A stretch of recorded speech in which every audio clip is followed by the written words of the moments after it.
Hello everyone, आप सभी बच्चों का बहुत स्वागत है बिहार बोर्ड क्लास 6 गणित की नई पाठ्य पुस्तक गणित प्रकाश के अध्याय 6 परिमाप और क्षेत्रफल के 8वें एवं अंतिम भाग में आज के इस सेशन में हम पेज नंबर 149 में दिए गए सभी 8 प्रश्नों को हल करेंगे।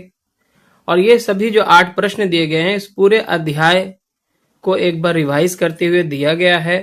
पहला प्रश्न लेते हैं, एक आयत की विमाएं बताइए जिसका क्षेत्रफल उन दो आयतों के क्षेत्रफल के योग के बराबर होगा जिनकी विमाएं यानी कि लंबाई चौड़ाई जो है 5 मीटर गुने 10 मीटर और दूसरा जो आयत है वो 2 मीटर गुने 7 मीटर है। तो हम क्या करेंगे, पहले इन दोनों का क्षेत्रफल निकालेंगे और उन दोनों के क्षेत्रफल को क्या करेंगे, जोड़ देंगे। तो इससे जो है हमारा ये जो बड़ा आयत रहने वाला है वो निकल आएगा उसका क्षेत्रफल, और उसके बाद हम इनकी विमाओं के बारे में सोचेंगे कि कौन कौन सी विमाएं जो है इसकी संभव हो सकती हैं। तो इस प्रश्न का हल इस तरह से हमने ऑलरेडी यहाँ पे लिख दिया है। देखिए, जो छोटी छोटी आयतें हैं यहाँ पे, पहला जो आयत है जिसकी विमाएं हमें 5 मीटर बाई 10 मीटर दी गई है, तो इसका क्षेत्रफल क्या होगा, आयत का क्षेत्रफल होता है लंबाई गुने चौड़ाई। तो यहाँ पे हम 5 मीटर को 10 मीटर से गुना कर लेते हैं। 5 मीटर हमारी चौड़ाई है और 10 मीटर इसकी लंबाई है। तो चौड़ाई गुने लंबाई करें या लंबाई गुने चौड़ाई करें, एक ही बात है। इसका जो क्षेत्रफल निकल के आएगा वो हो जाएगा 5×50 वर्ग मीटर। इसी तरह से जो दूसरी आयत दी गई थी यहाँ पे 2 मीटर बाई 7 मीटर, तो इसका भी क्षेत्रफल लंबाई और चौड़ाई को गुना करने से आ जाएगा। तो 2 मीटर गुने 7 मीटर बराबर हो जाएगा हमारा 14 मीटर। तो ये दोनों आयतें जो थी इसका क्षेत्रफल हम निकाल चुके हैं। अब हमें उस बड़े आयत का क्षेत्रफल निकालना है जिसका क्षेत्रफल इन दोनों आयतों के योग के बराबर है। तो हम क्या लिखेंगे, इसलिए दोनों आयतों का क्षेत्रफल का योग पहले निकाल लेते हैं। तो हो जाता है पहले का 50 वर्ग मीटर और दूसरे का 14 वर्ग मीटर, यानी कि 64 वर्ग मीटर हो गया। अब जो है 64 वर्ग मीटर क्षेत्रफल वाले एक आयत की जो विमाएं संभव हो सकती हैं वो क्या क्या हो सकती हैं। तो पहला जो संभावना है वो ये है कि उसकी लंबाई 64 मीटर हो और चौड़ाई 1 मीटर हो। तो लंबाई गुने चौड़ाई करने पे 64 गुने 1 यानी कि 64 वर्ग मीटर ही रह जाएगा। दूसरा जो पॉसिबिलिटी है वो इस तरह से है, 32 मीटर बाई 2 मीटर हो। अगर 32 चौड़ाई और 2 चौड़ाई हो तो भी लंबाई गुने चौड़ाई 32 दूनी 64 ही आ जाएगा। तीसरी संभावना इस तरह से हो सकती है, 16 मीटर लंबाई 4 मीटर चौड़ाई हो तो 16 चौके 64 हो जाएगा। और चौथी संभावना 8 मीटर लंबाई भी हो 8 मीटर चौड़ाई भी हो तो 8 8 64 हो सकता है। प्रश्न संख्या 2 है, 1000 वर्ग मीटर क्षेत्रफल वाले आयताकार पार्क की लंबाई 50 मीटर है, पार्क की चौड़ाई ज्ञात कीजिए। तो यहाँ पे एक आयताकार पार्क है, आइए इसे हल कर लेते हैं आसानी से। तो एक आयताकार पार्क का क्षेत्रफल का जो फॉर्मूला होगा वो क्या होगा, लंबाई गुने चौड़ाई। क्षेत्रफल की जगह पे हम यहाँ पे लिख सकते हैं 1000 वर्ग मीटर, 1000 वर्ग मीटर, क्योंकि ये हमें दिया गया है 1000 वर्ग मीटर क्षेत्रफल वाले क्वेश्चन में ही दिया गया है।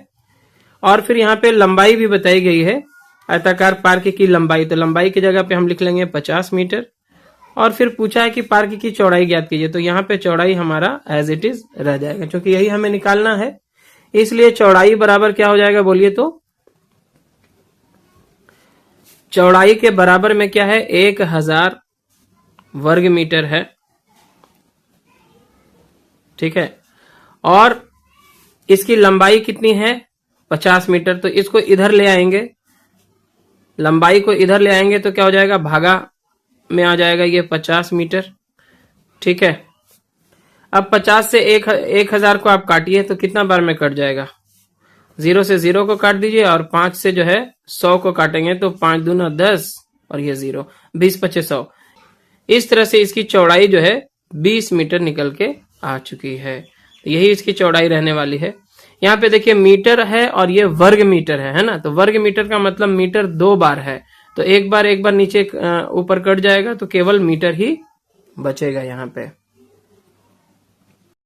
तीसरा प्रश्न है, एक कमरे के फर्श की लंबाई 5 मीटर तथा चौड़ाई 4 मीटर है, 3 मीटर भुजा वाले एक वर्गाकार कालीन को फर्श पर बिछाया गया है।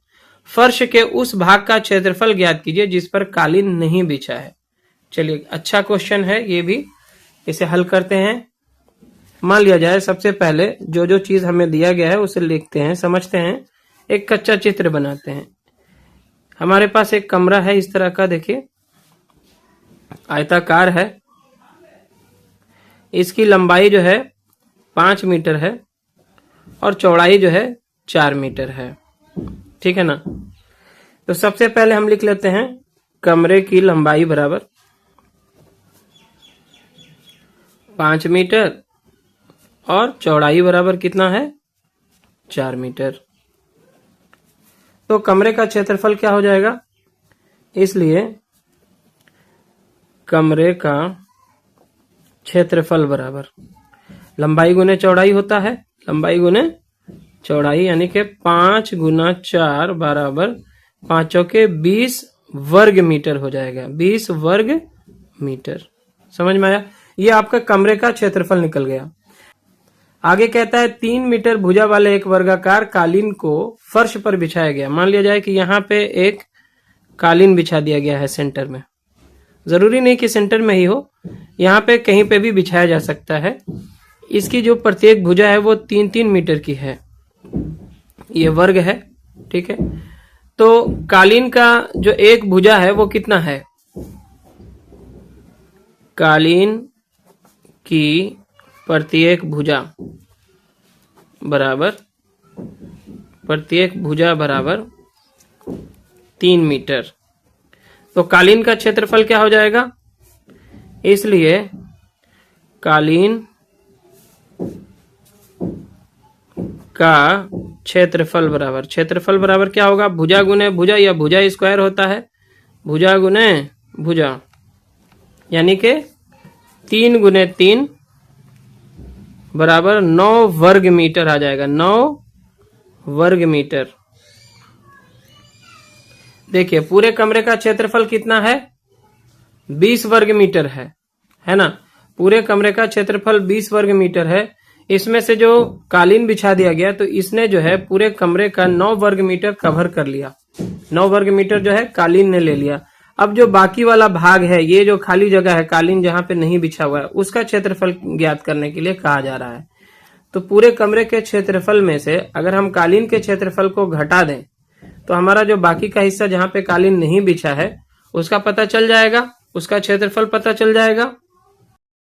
तो यहाँ पे हम लिखेंगे अतः बिना कालीन वाले भाग का क्षेत्रफल बराबर कमरे का क्षेत्रफल 20 माइनस जो कालीन का क्षेत्रफल था 9, तो 20 में से 9 घटा देंगे, 11 वर्ग मीटर आंसर आ जाएगा। चौथा प्रश्न है 15 मीटर लंबे और 12 मीटर चौड़े एक पार्क के चारों कोनों को खोदकर फूलों की क्यारियां बनाई गई हैं जिनकी लंबाई व चौड़ाई क्रमशः 2 मीटर और 1 मीटर है। एक लॉन बनाने के लिए अब कितना क्षेत्रफल उपलब्ध है। तो क्वेश्चन इस तरह से है।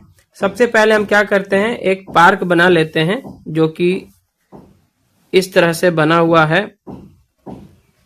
ये हमारा एक पार्क हो गया। ठीक है। ये क्या है, 15 मीटर जो है लंबा है और 12 मीटर जो है ये चौड़ा है। ठीक है। ये पार्क था आपका। तो सबसे पहले हम पार्क की लंबाई यहां हल लिख लेते हैं। पार्क की लंबाई बराबर कितना है, 15 मीटर। चौड़ाई बराबर कितना है, 12 मीटर। तो पार्क का क्षेत्रफल क्या हो जाएगा, पहले इसको निकाल लेते हैं। पार्क का क्षेत्रफल बराबर लंबाई गुने चौड़ाई होता है, यानी कि 15 मीटर गुना 12 मीटर। अब 15 में 12 से गुना करिए, आ जाएगा 180 वर्ग मीटर हो जाएगा। मीटर मीटर गुना होके क्या हो जाएगा, वर्ग मीटर या मीटर स्क्वायर भी आप बोल सकते हैं। तो ये पूरे पार्क का क्षेत्रफल आपको निकल के आ चुका है। आगे क्वेश्चन में है कि चारों कोनों को खोद करके जो है फूलों की क्यारियां बनाई गई हैं। यहाँ पे ऐसे खोद करके ऐसे जो है क्यारियां बना दी गई हैं, चारों कोनों में बराबर बराबर है। ठीक है। इस तरह से चारों कोना में क्यारियां बनाई गई हैं। ये सब क्यारी है, फूलों की क्यारी है, और इसकी जो लंबाई है वो 2 मीटर और चौड़ाई जो है 1 मीटर दी गई है। तो 2 मीटर और ये 1 मीटर चौड़ा, ये 2 मीटर, ये 1 मीटर, ये 2 मीटर, ये 1 मीटर। ठीक है, तो एक क्यारी का जो लंबाई है पहले वो निकालते हैं। क्यारी की लंबाई बराबर कितना है, 2 मीटर है, और चौड़ाई कितना है, 1 मीटर है। ठीक है, तो एक क्यारी का जो क्षेत्रफल निकल के आएगा वो क्या आएगा, क्यारी का क्षेत्रफल बराबर, क्यारी का क्षेत्रफल हो जाएगा लंबाई गुने चौड़ाई, यानी कि 2 मीटर गुना 1 मीटर बराबर क्या हो जाएगा, 2 वर्ग मीटर, 2 वर्ग मीटर। अब क्योंकि क्यारी कितना बनाया गया है, 4 बनाया गया है, एक यहाँ पे, एक यहाँ पे, एक यहाँ पे, एक यहाँ पे, तो चारों तो बराबर बराबर ही है, चारों की जो विमाएं है 2/1 ही है, तो इसलिए हम लिख सकते हैं चारों क्यारियों का क्षेत्रफल बराबर, का क्षेत्रफल बराबर 4 से क्या करेंगे, एक का जो निकल के आया उससे गुना कर देंगे 4 से, वर्ग मीटर। तो 4 दूनी कितना हो गया, 8 वर्ग मीटर, 8 वर्ग मीटर। ये जो है हमारा चारों क्यारियों का क्षेत्रफल हो गया, 8 वर्ग मीटर हो जाएगा। एक का 2 निकल के आया था तो 4 का हो जाएगा, 4 दूना 8 वर्ग मीटर। अब जो जगह बचा है यहाँ पे देखिए, ये जो पूरा जगह बचा हुआ है यही तो आपका लॉन के लिए होगा, जो घास का मैदान वगैरह आप बनाना चाहते हैं, लॉन बनाना चाहते हैं, तो कितना क्षेत्रफल उपलब्ध है। अगर हम पार्क के पूरे क्षेत्रफल में से इन चारों क्यारियों के क्षेत्रफल को घटा दें तो बाकी का क्षेत्रफल हमें पता चल जाएगा। अतः आप लास्ट में लिख सकते हैं, अतः लॉन के लिए उपलब्ध क्षेत्रफल बराबर, पूरे पार्क का क्षेत्रफल 180 आया था, है ना, 180 वर्ग मीटर, और चारों फूलों की क्यारियों का जो क्षेत्रफल है वो 8 वर्ग मीटर है। तो 180 में से 8 को आप घटा लीजिए, बाकी का जो बचा हुआ हिस्सा है 172 वर्ग मीटर जो है आपका लॉन के लिए उपलब्ध रहेगा। तो इस तरह से क्वेश्चन नंबर 4 भी हमने कर लिया है यहाँ पे हल। आगे बढ़ने से पहले आप सबसे रिक्वेस्ट है कि अगर आप चैनल पे नए हैं या अपने चैनल को अभी तक सब्सक्राइब नहीं किया है तो सब्सक्राइब जरूर करें। वीडियो लेसन पसंद आए तो जरूर से इसे लाइक करें, हमारे लिए मोटिवेशन वही होता है। और इससे पहले के जितने भी वीडियो लेसन्स हैं वो सारे के सारे उपलब्ध हैं, तो आप चैनल के प्लेलिस्ट में जाएं, वहां आपको गणित प्रकाश क्लास 6 का एक प्लेलिस्ट मिल जाएगा, वहां पे आप पेज नंबर वाइज सारे के सारे वीडियो लेसन्स को देख सकते हैं। आगे हम क्वेश्चन नंबर 5 को लेते हैं। आकृति ए और आकृति बी के परिमाप का क्षेत्रफल क्रमशः 18 वर्ग इकाई और 20 वर्ग इकाई है। आकृति ए का परिमाप आकृति बी से बड़ा है। दी गई स्थिति को पूरा करती हुई 2 आकृतियां बनाएं। चलिए आइए तो इसे भी हल कर लेते हैं, काफी आसान है। हमें बताया गया है कि आकृति ए का जो क्षेत्रफल है वो 18 वर्ग इकाई होने वाला है, और आकृति बी का जो क्षेत्रफल है वो 20 वर्ग इकाई होना है। और साथ ही हमें यह भी बताना है कि आकृति ए का जो परिमाप होगा वो आकृति बी से बड़ा होगा। तो सबसे पहले आकृति ए हम इस तरह से बनाते हैं, इसकी लंबाई हम 9 इकाई लेते हैं और चौड़ाई जो है 2 इकाई। इस तरह से आकृति ए का जो क्षेत्रफल होगा लंबाई गुने चौड़ाई यानी कि 9 गुने 2 बराबर 18 वर्ग इकाई आ जाता है। जब हम इसका परिमाप निकालते हैं तो परिमाप होता है 2 गुने लंबाई प्लस चौड़ाई, यानी 2 गुने 9 प्लस 2, और इस तरह से हो जाएगा 2 गुने 11, यानी कि 22 इकाई जो है इसका परिमाप निकल के आता है। आकृति बी हम इस तरह से बनाते हैं कि इसका क्षेत्रफल हमें 20 वर्ग इकाई चाहिए, तो लंबाई 5 और चौड़ाई 4 ले लेते हैं, तो 5 चौके 20 वर्ग इकाई जो है इसका क्षेत्रफल निकल के आएगा आकृति बी का। और साथ ही साथ इसका परिमाप क्या होगा, 2 गुने लंबाई प्लस चौड़ाई, तो 2 गुने 5 प्लस 4 यानी कि 2 गुने 9 बराबर 18 इकाई आएगा। इस तरह से हम देखते हैं कि इसका जो परिमाप है ए से कम हो जाता है। ए का परिमाप है 22 और बी का परिमाप कितना है 18, अतः हम लिख सकते हैं आकृति ए का परिमाप आकृति बी से अधिक है। क्लियर है? चलिए आगे बढ़ते हैं। क्वेश्चन नंबर 6 है, अपनी पुस्तक के एक पृष्ठ पर एक आयताकार हाशिया या बॉर्डर बनाएं। जो ऊपर और नीचे से 1 सेंटीमीटर की दूरी पर हो और बाईं व दाईं से 1.5 सेंटीमीटर यानी कि 1.5 सेंटीमीटर दूरी पर हो। हाशिए का परिमाप क्या होगा? आइए इस प्रश्न को हल करते हैं। सबसे पहले हम एक पृष्ठ ले लेते हैं अपने। मान लिया जाए कि ये हमारा एक पृष्ठ है पुस्तक का, ठीक है, और इसकी लंबाई मान लेते हैं कि 20 सेंटीमीटर है, 20 सेंटीमीटर, और चौड़ाई मान लेते हैं कि ये 15 सेंटीमीटर है। ये हमारी पुस्तक है और अब हमें इसके चारों ओर एक बॉर्डर बनाना है ना, जो ऊपर और नीचे से 1-1 सेंटीमीटर की दूरी पर हो। तो 1-1 सेंटीमीटर यहाँ पे छोड़ देना है आपको, और दाएं और बाएं से बोला है 1.5 सेंटीमीटर हो। तो ये हमारा बॉर्डर बन गया, ठीक है। तो हमें जो है इस हाशिए का, ये जो यहां से हमने बनाया है अभी अभी, इस बॉर्डर का हमें परिमाप निकालना है। तो आप ध्यान दीजिए, यहां से यहां तक जो लंबाई थी आपकी कितनी थी? 20 सेंटीमीटर, है ना, 20 सेंटीमीटर थी। अब आपने क्या किया, ऊपर से 1 सेंटीमीटर जो है आपने क्या किया है, छोड़ दिया है 1 सेंटीमीटर, और फिर नीचे भी यहाँ पे आपने क्या किया है, 1 सेंटीमीटर छोड़ दिया है। यानी कि इसकी जो लंबाई अंदर वाले की हो गई, यहाँ पे देखिए 1 और 1 कम होकर के 2 कम हो गया, टोटल था 20, यानी कि ये 18 सेंटीमीटर अब इसकी लंबाई रह जाएगी। कितना रह जाएगी यहां से यहां तक? 18 सेंटीमीटर। 18 इधर, 1 सेंटीमीटर इधर से कट गया 19, और 1 सेंटीमीटर इधर से कट गया 20। क्लियर है? अच्छा, यहां पे देखिए हमने ये जो दाएं और बाएं जो छोड़ा है स्पेस, वो 1.5 सेंटीमीटर का छोड़ा है। यहां भी 1.5 और यहां भी 1.5, 1.5।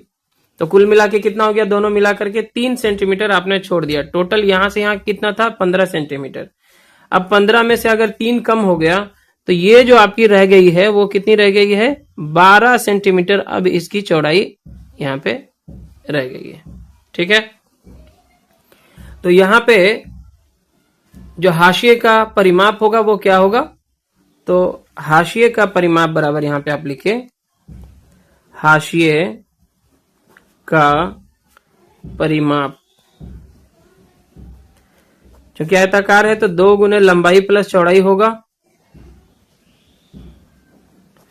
2 गुने लंबाई आपका कितना रह गया है? 18, और चौड़ाई कितना रह गया है? 12, ठीक है। तो क्या हो जाएगा? 2 गुने 30 बराबर 60 सेंटीमीटर, ठीक है।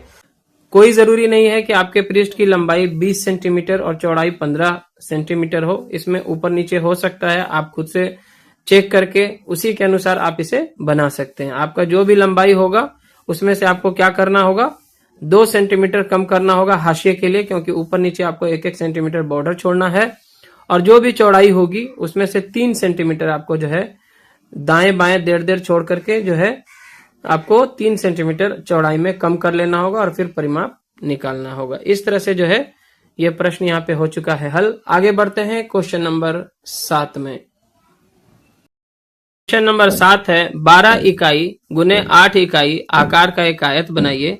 इसके अंदर एक अन्य आयत बनाइए जो बाह्य आयत को स्पर्श ना करता हो और केवल आधा क्षेत्रफल घेरता हो। आइए इस प्रश्न को हल करते हैं। सबसे पहले हमें एक आयत ले लेना है। इस तरह से एक आयत हमने बना लिया, और कहा गया है कि ये 12/8 का रहेगा। तो यहां से जो इसकी लंबाई होने वाली है वो 12 इकाई है,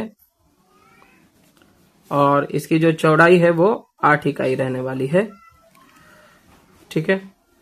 अब इसके अंदर हमें एक छोटा आयत और बनाना है जो इस पूरे आयत का क्या हो? आधा हो, आधा क्षेत्रफल लेता हो। तो मान लिया जाए कि हम इसके अंदर एक आयत इस तरह से बनाते हैं, ठीक है। तो बड़े आयत का जो क्षेत्रफल है कितना है? 12×8 96 है ना। तो 96 का आधा हमें कितना करना होगा? 96 का आधा कितना होगा? 48 होगा। 48 के लिए हम क्या करेंगे? इसकी लंबाई को 8 इकाई ले लेते हैं, और इसकी चौड़ाई को 8 छके 48, 6 इकाई ले लेते हैं। ये यहां से यहां है और ये यहां से यहां है, ठीक है। तो हमें तो यही कहा जा रहा था कि एक आयत आपको पहले बनाना है 12/8 का, तो जो हमने बना लिया है। इस आयत का नाम अगर हम रख दें ABCD, तो ये क्या हो जाएगा, ABCD, ये बड़ी आयत है तो लिखेंगे ABCD, आयत ABCD, आयत भी लिख लीजिए आप, आयत ABCD का क्षेत्रफल बराबर कितना हो जाएगा। आयत ABCD की लंबाई कितनी है, जो बड़ा वाला है, देखिए लंबाई है 12 इकाई और चौड़ाई जो है इसकी 8 इकाई है, तो गुना करेंगे यहाँ पे 12 इकाई गुना 8 इकाई, तो हो जाएगा 12×8 96 वर्ग इकाई। ठीक है, यहाँ पे इकाई लिख रहे हैं क्योंकि सेंटीमीटर मीटर ऐसा कुछ दिया हुआ नहीं है। अब इसके अंदर जो हमने एक आयत बनाई है, छोटी आयत, इसका नाम रख लेते हैं EFGH। तो यहां पे लिखेंगे आयत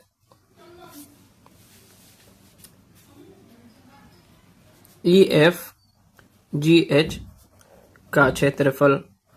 इसका क्षेत्रफल क्या होगा, देखिए हमने इसकी लंबाई ली है 8 और चौड़ाई ली है 6, 8 इकाई गुना 6 इकाई बराबर क्या हो जाएगा, 8 छके 48 वर्ग इकाई, 48 वर्ग इकाई। जो बड़ी आयत के क्षेत्रफल का ठीक क्या है, आधा है, 96 का आधा क्या होता है, 48 होता है। नीचे में लिख देंगे कि आयत EFGH का क्षेत्रफल जो है वो 48 वर्ग इकाई निकल कर आया है, जो कि आयत ABCD जो बड़ी आयत थी उसके क्षेत्रफल का आधा है। और आइए अब अंतिम प्रश्न लेते हैं, जो कि प्रश्न संख्या 8 है। एक वर्गाकार कागज को आधा मोड़ा गया, फिर मोड़ से वर्ग को 2 आयतों में काटा गया। वर्ग के आकार को ना देखते हुए निम्न में से एक कथन हमेशा सत्य होगा। यहाँ कौन सा कथन सत्य है, यहाँ पे 4 ऑप्शंस हमें दिए गए हैं, इनमें से कौन सा सत्य है हमें बताना है। तो सबसे पहले हम क्वेश्चन को समझते हैं। क्वेश्चन क्या कहता है, एक वर्गाकार कागज है, तो मान लिया जाए हमारा ये एक वर्गाकार कागज है जिसकी जो है प्रत्येक भुजा है 4 सेंटीमीटर है, मान लेते हैं हम। ठीक है, ये हमारा एक वर्गाकार कागज हो गया। आगे कहता है कि इसको बीच से क्या किया गया, इस तरह से फोल्ड किया गया, बीच से ऐसा करके बराबर बराबर जो है इसको 2 हिस्से में बांटा गया। तो 2 हिस्से में जब हम बांटेंगे इसको तो क्या हो जाएगा, लंबाई तो उतनी ही रह जाएगी 4 सेंटीमीटर 4 सेंटीमीटर। ये वाला हिस्सा जो चूंकि बीच से काट दिया गया तो ये 4 सेंटीमीटर की जगह अब कितना हो जाएगा, 2-2 सेंटीमीटर का हो जाएगा। अलग अलग 2 आयतें इससे बन चुकी हैं। तो यहाँ पे जो है पहले आयत की लंबाई 4 और चौड़ाई 2 होगी, और ये भी लंबाई 4 और 2 सेंटीमीटर इसकी भी चौड़ाई होगी, क्योंकि 2 बराबर हिस्सों में इसे बांटा गया है। अब हम आते हैं प्रश्न पर। पहला प्रश्न क्या पूछ रहा है, प्रत्येक आयत का क्षेत्रफल वर्ग के क्षेत्रफल से बड़ा होगा। प्रत्येक आयत का जो क्षेत्रफल है वो वर्ग के क्षेत्रफल से बड़ा होगा, ऐसा हो ही नहीं सकता है। देखिए ये एक वर्ग है, इसका क्षेत्रफल क्या आएगा, A नंबर के लिए देखा जाए तो वर्ग का क्षेत्रफल क्या होगा, वर्ग का क्षेत्रफल यहाँ पे क्या आएगा, 4 सेंटीमीटर है तो 4 गुने 4 यानी कि 16 वर्ग सेंटीमीटर आने वाला है, वर्ग सेंटीमीटर। ठीक है, अब चूंकि इसी वर्ग को 2 हिस्से में बांट दिया गया था बराबर बराबर, जिससे इसकी लंबाई एज इट इज 4 रह गई थी, चौड़ाई 2-2 सेंटीमीटर हो गई थी। इन दोनों का अगर आप क्षेत्रफल निकालेंगे तो क्या आएगा, 8 वर्ग सेंटीमीटर दोनों का आएगा, है ना। दोनों को मिलाएंगे तो क्या हो जाएगा, 16 ही तो आ जाएगा, 16 वर्ग सेंटीमीटर, 16 वर्ग सेंटीमीटर, 16 वर्ग सेंटीमीटर। तो ये तो दोनों बराबर ही होगा, क्षेत्रफल में कोई फर्क नहीं पड़ेगा। जैसे मान लिया जाए ये जमीन था आपका स्क्वायर जमीन, अब इसको आप 2 हिस्से में बंटवारा कर लेते हैं तो जमीन क्या बढ़ जाएगी या घट जाएगी, नहीं होगी, जमीन तो उतना ही रहेगा ना 2 हिस्सों में बंटने के बाद भी। तो ये क्या होगा, आपका प्रत्येक आयत का क्षेत्रफल जो है वर्ग के क्षेत्रफल से बड़ा होगा, ये हमारा गलत हो जाएगा। प्रत्येक आयत का क्षेत्रफल वर्ग के क्षेत्रफल से क्या है, कम ही तो आ रहा है, 8-8 आ रहा है ना दोनों का, और वर्ग का कितना था, 16। ठीक है, दूसरा है वर्ग का परिमाप दोनों आयतों के परिमापों के योग से बड़ा होगा। सबसे पहले इस वर्ग का अगर आप परिमाप निकालेंगे तो क्या होता है, 4 गुने भुजा यानी 4 गुने 4, 4 चौके 16 सेंटीमीटर आएगा, है ना। और इन दोनों का अगर हम परिमाप निकालें तो क्या आएगा, देखिए पहला का 2 गुने लंबाई प्लस चौड़ाई 4 + 2, ठीक है, कितना आ जाएगा, 2 गुने 4, 4 2 6, 12 सेंटीमीटर आएगा। इसी तरह से दूसरा का भी जब निकालेंगे परिमाप आप, तो क्या आएगा, 2 गुने 4 प्लस 2 लंबाई प्लस चौड़ाई, यानी 2 गुने 6 बराबर 12 सेंटीमीटर। तो इन दोनों को अगर आप जोड़ लेंगे, योग जब इन दोनों का निकालेंगे तो कितना आ जाएगा, 24 सेंटीमीटर। कितना आ जाएगा, 24 सेंटीमीटर। वर्ग का परिमाप कितना है, 16, और इन दोनों आयतों के परिमापों का योग कितना आता है, 12 12 करके 24 सेंटीमीटर। हमें क्या बोल रहा है कि वर्ग का परिमाप दोनों आयतों के परिमापों के योग से बड़ा होगा। तो वर्ग का परिमाप तो केवल 16 आया है, और इन दोनों आयतों का परिमाप कितना आया है, 24 सेंटीमीटर आया। तो ये बड़ा कहां से हो गया वर्ग वाला, ये तो छोटा ही है। तो यहाँ पे बोला है कि वर्ग का परिमाप दोनों आयतों के परिमाप के योग से बड़ा होगा। तो ये भी कथन क्या हो गया हमारा, गलत हो गया, क्योंकि इसका 16 ही था वर्ग का, और उन दोनों का मिला के 24 सेंटीमीटर आ चुका है। सी नंबर में कहता है, दोनों आयतों के परिमाप को साथ जोड़ने पर वह हमेशा वर्ग के परिमाप के 1.5 गुने के बराबर होगा। तो ये हम चेक कर सकते हैं। जैसे इन दोनों का जो परिमाप आया है, कितना आया है, 24 सेंटीमीटर आया है, और वर्ग का परिमाप कितना आया था, 16। तो 16 का अगर हम कितना निकालें, 16 का अगर हम 1.5 गुना निकालें, 16 का 1.5 गुना, तो क्या हो जाएगा, बराबर 16 गुने कितना हो जाएगा, देखिए 2 1 2 1 3/2, ठीक है ना। 16 का 1.5 गुना कितना होगा, तो 16 का 1.5 गुना हो जाएगा 2 1 2, 2 8 16 कट जाएगा। यहाँ पे हमने क्या किया, ये जो 1.1/2 था, इसको हमने विषम भिन्न में इस तरह से बदल दिया, 2 1 2, और इसमें 1 जोड़ के 3/2 कर दिया। अब 2 1 2, 2 8 16 कट गया, 8 3 24। जी हाँ, बिल्कुल 16 का जो 1.5 गुना होगा वो 24 के बराबर आएगा, जो इन दोनों आयतों के परिमापों का योग है। तो ये कथन हमेशा क्या रहने वाला है, सत्य रहने वाला है। यहाँ पे आप कोई और अन्य उदाहरण भी लेके देख सकते हैं। आप कोई एक वर्ग ले लीजिए, किसी अलग माप का ले लीजिए, मान लिया 6 सेंटीमीटर का ले लिया आपने, उसका परिमाप निकालिए, फिर उससे 2 बराबर बराबर आयतें बनाइए, फिर उन दोनों का परिमाप आप निकालिए। तो आप हमेशा देखेंगे कि जो उससे काटने के बाद जो 2 आयतें बनेंगी, उसका परिमाप वर्ग के परिमाप का हमेशा क्या होगा, 1.5 गुना ही रहने वाला होगा। इस तरह से ये कथन हमारा क्या हो जाता है, यहाँ पे सत्य हो जाता है। डी नंबर में आते हैं, वर्ग का क्षेत्रफल हमेशा दोनों आयतों के क्षेत्रफल को साथ जोड़ने पर प्राप्त क्षेत्रफल से 3 गुना बड़ा होगा। तो ये बिल्कुल ही गलत है, क्योंकि हमने पहले नंबर में भी देखा है कि वर्ग का क्षेत्रफल जो है दोनों आयतों के क्षेत्रफल के बराबर रहने वाला है, उससे बड़ा या छोटा या 3 गुना 4 गुना नहीं होगा, क्योंकि एक ही वर्ग को काट के 2 आयत बनाया गया है, तो उसका क्षेत्रफल हमेशा क्या रहेगा, बराबर रहेगा, ना कि उसका 3 गुना होगा। तो ये कथन भी हमारा क्या हो जाएगा, गलत हो जाएगा। पेज नंबर 150 में इस पूरे अध्याय का जो सारांश है वो लिखा गया है। इसे भी आप जरूर से पढ़ लें, फिर से एक बार रिवीजन हो जाएगा। जो फॉर्मूला आप यूज कर रहे थे वो आप यहाँ पे दोबारा रिवाइज कर सकते हैं, और कभी कभी ऑब्जेक्टिव क्वेश्चन में भी इस तरह के प्रश्न आपसे पूछे जाएंगे, तो आप अगर इसे अच्छे से याद कर लेते हैं तो काफी आसानी होगी प्रश्न का उत्तर देने में। तो आज के इस सेशन में इतना ही। नेक्स्ट सेशन में हम नया चैप्टर लेकर आएंगे, जो कि 7वां चैप्टर होगा भिन्न यानी फ्रैक्शंस का। अगर वीडियो लेसन पसंद आया तो जरूर से इसे लाइक करें, शेयर करें अपने सभी दोस्तों के साथ। चैनल पे नए हैं या अपने चैनल को अभी तक सब्सक्राइब नहीं किया है तो सब्सक्राइब जरूर करें। धन्यवाद।